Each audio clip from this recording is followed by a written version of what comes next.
नमस्कार दोस्तों, स्वागत है आपका मेरे चैनल कॉमिक्स लाइफ में। शुरू करते हैं मनोज कॉमिक्स की एक और मजेदार कॉमिक्स, अनोखा स्वप्न। कहानी विजय कुमार वत्स, चित्रांकन हरविंदर मांकड़। उदयगढ़ का राजा बीसल आखेट खेलकर वन से लौट रहा था। तभी उसे किसी स्त्री के रोने की आवाज आई। अरे, यह तो किसी स्त्री के रोने की आवाज है। इस वीराने में स्त्री, बड़े आश्चर्य की बात है। सोचते हुए बीसल ने अपने घोड़ी की लगाम खींची और उससे नीचे उतर गया। फिर वह उस ओर चल पड़ा जिधर से स्त्री के रोने की आवाज आ रही थी। लगता है कोई दुर्भाग्य की मारी स्त्री वन में रास्ता भटक गई है और भयभीत होकर रो रही है। चलते चलते वह उस झाड़ी के दूसरी ओर पहुंचा जहां से रोने की आवाज आ रही थी। मुझे उस स्त्री के पास चलकर उससे रोने का कारण पूछना चाहिए। यह सोच बीसल उस स्त्री की ओर बढ़ गया। वह उस स्त्री के पास जाकर बोला, तुम कौन हो और इस निर्जन वन में बैठी हुई क्यों रो रही हो? बीसल का कथन सुनकर उस स्त्री ने मुंह ऊपर उठाया तो वह चौंक पड़ा। ओह, ऐसी अनुपम सुंदरी तो मैंने अपने जीवन में आज तक नहीं देखी। बीसल उस रूपसी के सौंदर्य में खोकर रह गया। वह कुछ क्षण तक उसी प्रकार मंत्रमुग्ध सा उस रूपसी को निहारता रहा। तत्पश्चात, रूपसी, तुमने मेरी बात का जवाब नहीं दिया। कृपया करके हमें अपना परिचय दो और अपने रोने का कारण बताओ। हम उदयगढ़ के राजा बीसल देव हैं। क्या पता हम तुम्हारे दुख का निवारण कर सकें। राजन, मेरा नाम तृष्णा है। मेरा इस दुनिया में कोई भी नहीं है। आज अपने अकेलेपन से तंग आकर मैं इस सरोवर में छलांग मारकर आत्महत्या करने आई हूँ। मरने से पहले मैं यहाँ कुछ देर बैठकर अपनी किस्मत पर आंसू बहा रही हूँ। कहकर वह युवती पुनः रोने लगी। तृष्णा, रो नहीं, चुप हो जाओ। कौन कहता है कि तुम्हारा इस दुनिया में कोई नहीं है? सुनते ही तृष्णा ने पुनः झटके से सिर ऊपर उठाया। तो राजन, आप ही बताइए कि इस विशाल दुनिया में मेरा कौन है? हम हैं। हमें तुम अपना समझ सकती हो। मैं आपके कथन का मतलब नहीं समझी राजन। तो सुनो तृष्णा, हम तुम्हारे रूप पर मोहित होकर तुम्हें अपनी रानी बनाना चाहते हैं। क्या? कहीं मैं गलत तो नहीं सुन रही राजन? नहीं तृष्णा, तुमने जो कुछ भी सुना है वह अक्षरशः सत्य है। हम तुमसे विवाह करना चाहते हैं। ओह, मेरे ऐसे भाग्य! मुझे आपका प्रस्ताव स्वीकार है राजन। तो आओ, हमारे साथ उदयगढ़ चलो। और फिर बीसल देव तृष्णा को अपने साथ उदयगढ़ ले आया। उदयगढ़ आकर बीसल देव ने शुभ मुहूर्त में बड़ी धूमधाम से तृष्णा से विवाह कर लिया। विवाह के पश्चात उसने तृष्णा से पूछा, तृष्णा, अब तो तुम इस दुनिया में अकेली नहीं हो? नहीं राजन, अब तो मेरे साथ आप हैं। आपने तो मेरी खाली झोली में अनगिनत खुशियां भर दी हैं। कहते हुए तृष्णा बीसल के अंक में सिमट गई। अब बीसल देव हमेशा अपने रंग महल में ही पड़ा रहने लगा।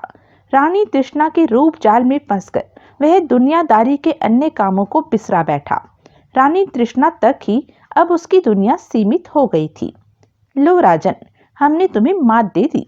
वाह रानी, तुम तो चौपड़ की माहिर खिलाड़ी हो। वह हर वक्त तृष्णा के साथ राग रंग में डूबा रहता। प्रजा की उसे अब तनिक भी परवाह नहीं थी। बीसल के दरबार में न आने से प्रजा बड़े कष्ट में थी। न जाने महाराज को क्या हो गया है। जब से उनका विवाह हुआ है तब से तो वे प्रजा को पूरी तरह भुला बैठे हैं। अब हम अपने दुखड़े किसे जाकर सुनाएं, किससे न्याय मांगे? अब तो इस राज्य का भगवान ही मालिक है। उधर राजा बीसल की लापरवाही के कारण मंत्रियों की भी खूब बनाई। वे प्रजा को तरह तरह से तंग करते। हाय, बचाओ! दुखी प्रजा की फरियाद सुनने वाला कोई नहीं था। एक दिन उदयगढ़ राज्य के बाहर ब्रह्मदेव नाम के एक प्रसिद्ध महात्मा ने डेरा डाला। जब उदयगढ़ के नागरिकों को उनके बारे में पता चला, सुना है महात्मा ब्रह्मदेव बहुत ही कम आयु के महात्मा हैं। वे कम आयु के बेशक हैं, लेकिन हैं बहुत पहुंचे हुए। सुना है बहुत ज्ञानी ध्यानी हैं।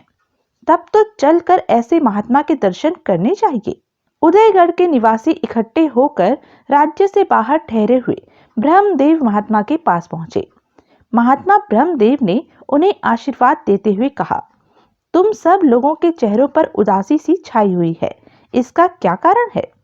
ब्रह्मदेव की बात सुनकर सब एक दूसरे की ओर देखने लगे। उन्हें असमंजस में पड़ा देखकर महात्मा ब्रह्मदेव ने उनसे कहा, आप लोग हिचकिचाओ नहीं, आप लोगों को जो भी कष्ट हो हमसे कहो, हम आपके कष्ट को दूर करने का भरसक प्रयत्न करेंगे।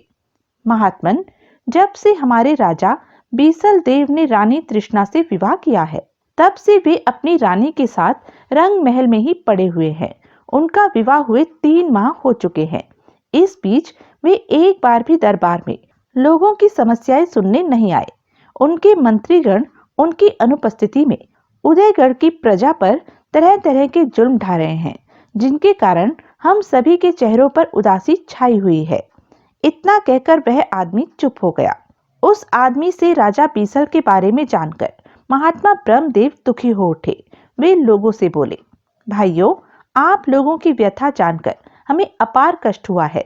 राजा बीसल देव पर इस समय कामदेव का नशा छाया हुआ है, इसलिए वे अपने कर्तव्य को भुला बैठे हैं।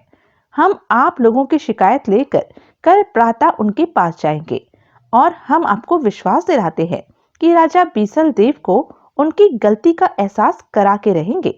महात्मन, यदि आपने ऐसा कर दिखाया तो हम दुखी नगरवासी जीवन पर्यंत आपका एहसान नहीं भूलेंगे। फिर सब लोग ब्रह्मदेव को प्रणाम करके वहां से वापस लौट गए। उसी रात जब राजा बीसल देव रानी तृष्णा के साथ अपने शयन कक्ष में सो रहा था, तो स्वप्न में उसने अपने स्वर्गीय पिता राजा किरण देव को देखा। प्रणाम पिताजी महाराज। जीते रहो बीसल देव। जानते हो हम तुम्हारे स्वप्न में क्यों आए हैं? नहीं पिताजी महाराज। तो सुनो, कल तुमसे ब्रह्मदेव नाम के सिद्ध महात्मा मिलने आएंगे। तुम्हें उनका उचित सत्कार करना है और वे तुम्हें जो भी आदेश दे उसी के अनुसार तुम्हें चलना है। यदि तुम ऐसा नहीं करोगे तो शीघ्र ही तुम्हारा पतन हो जाएगा। तब उदयगढ़ की प्रजा पत्थर मार मार कर तुम्हें मौत के घाट उतार देगी। ओह, तब तो हम आपकी बात अवश्य मानेंगे पिताजी महाराज। हम महात्मा ब्रह्मदेव का उचित आदर सत्कार करेंगे। बीसल देव, ऐसा करने में ही तुम्हारी भलाई है। इतना कहकर किरण देव अदृश्य हो गए। उनके अदृश्य होते ही बीसल देव नींद में ही चिल्ला उठा, हम अपना पतन नहीं होने देंगे, हम ऐसा नहीं होने देंगे। बीसल देव की आवाज सुनकर पास सोई रानी तृष्णा की नींद टूट गई। उसने बीसल देव को झंझोड़ते हुए कहा, क्या हुआ राजन, आप चिल्लाए क्यों थे? झंझोड़ने से बीसल देव की आंख खुल गई। उसके माथे पर पसीना छलछला आया। उसने पसीना पोंछते हुए तृष्णा से कहा, रानी, हमने एक विचित्र सपना देखा है। सपने में हमें हमारे स्वर्गीय पिताजी महाराज ने आकर हमें एक आदेश दिया है। कैसा आदेश राजन? तब बीसल ने अपने स्वप्न के बारे में तृष्णा को बताया। बीसल की बात सुनकर तृष्णा ने उससे कहा, तो इसमें इतना परेशान होने की क्या बात है राजन? कल जब महात्मा ब्रह्मदेव महल में आए तो आप उनका उचित सत्कार करिएगा और जैसा वे आदेश दें वैसा ही करना। तुम ठीक कह रही हो रानी, हम ऐसा ही करेंगे। दूसरे दिन मुंह अंधेरे ही रानी तृष्णा ने रंग महल के पहरेदारों को बुलाकर निर्देश दिया, आज ब्रह्मदेव नाम के एक महात्मा राजा बीसल देव से मिलने के लिए आएंगे। तुम्हें उन महात्मा को राजा बीसल देव के पास तक नहीं पहुंचने देना है। हम इस बात का ख्याल रखेंगे रानी जी। सूर्य निकलते ही महात्मा ब्रह्मदेव उदयगढ़ की ओर चल पड़े।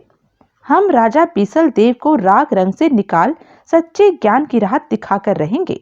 उदयगढ़ पहुंचकर ब्रह्मदेव ने राजमहल के पहरेदारों से कहा, हम राजा बीसल देव से मिलना चाहते हैं।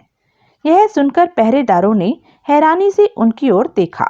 महात्मन, राजा बीसल देव से आपका मिलना असंभव है। वे तो कई माह से अपने रंग महल से बाहर ही नहीं निकले हैं। तब ठीक है, आप लोग कृपा करके हमें राजा बीसल देव के रंग महल में पहुंचा दीजिए। एक पहरेदार उन्हें रंग महल के द्वार पर छोड़ आया।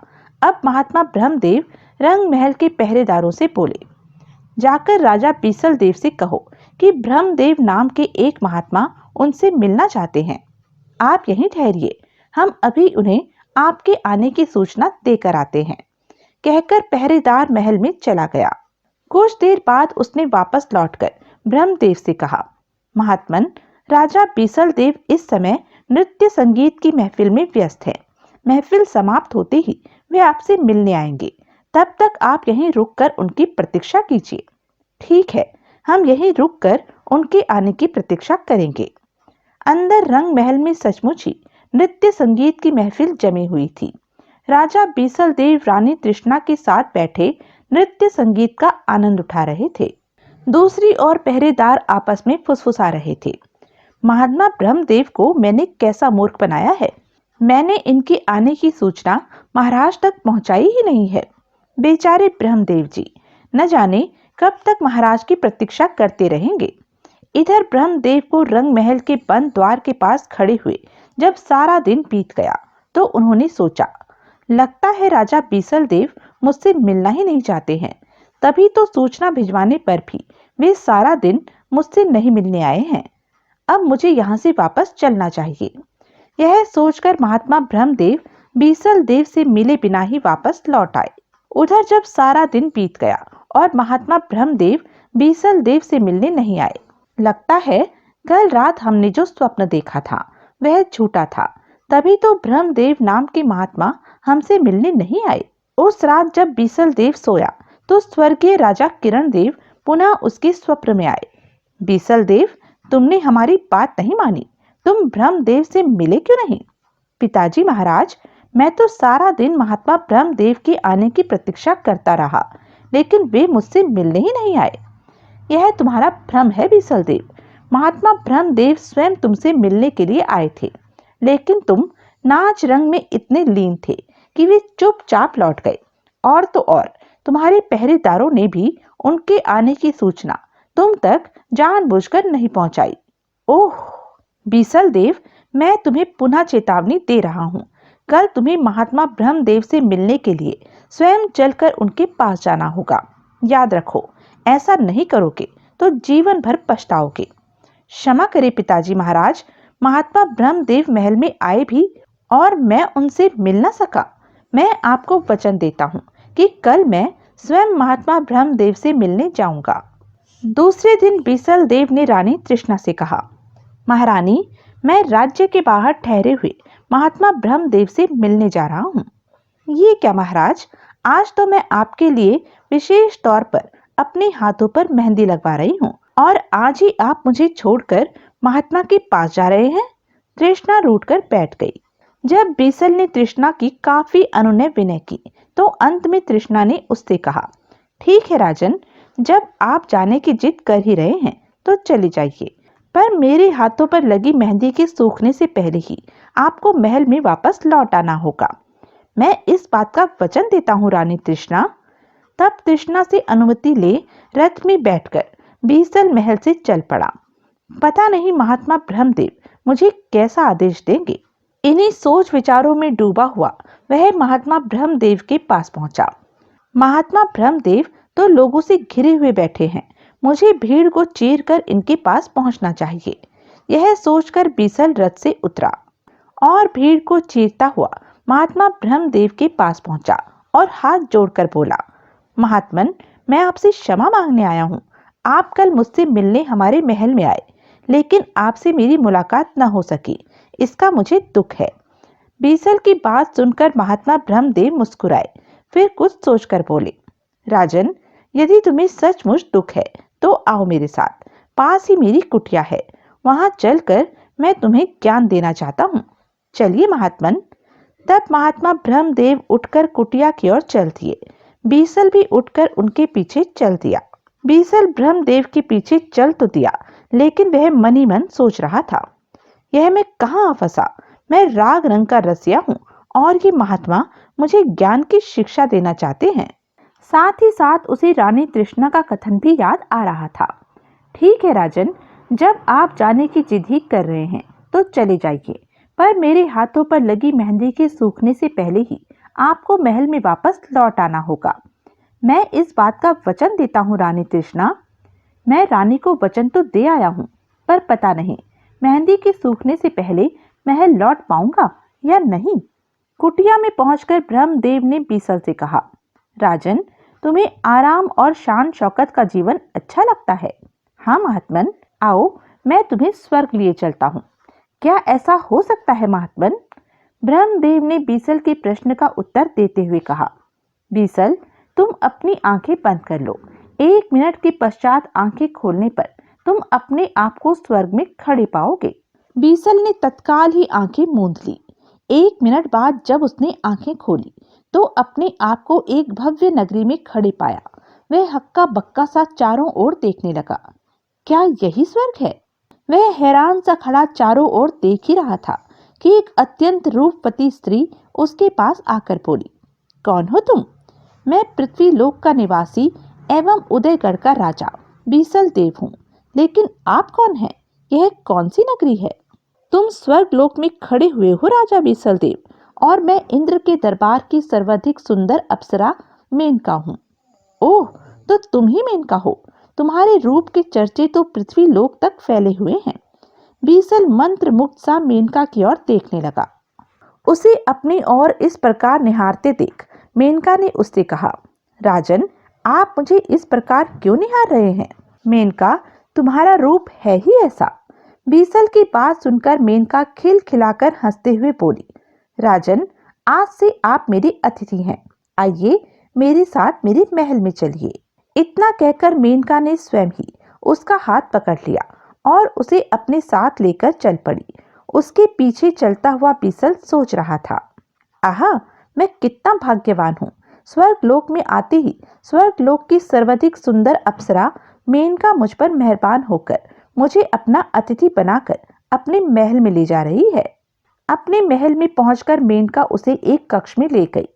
राजन, यह आपके रहने का कक्ष है। ओह, ऐसा सुंदर कक्ष तो हमारे महल में एक भी नहीं है। बीसल कक्ष की सुंदरता में खो सा गया। तब मेनका उससे बोली, राजन, अब आपकी जो भी इच्छा हो वह मुझसे कहिए, मैं तत्काल ही आपकी इच्छा पूरी करूंगी।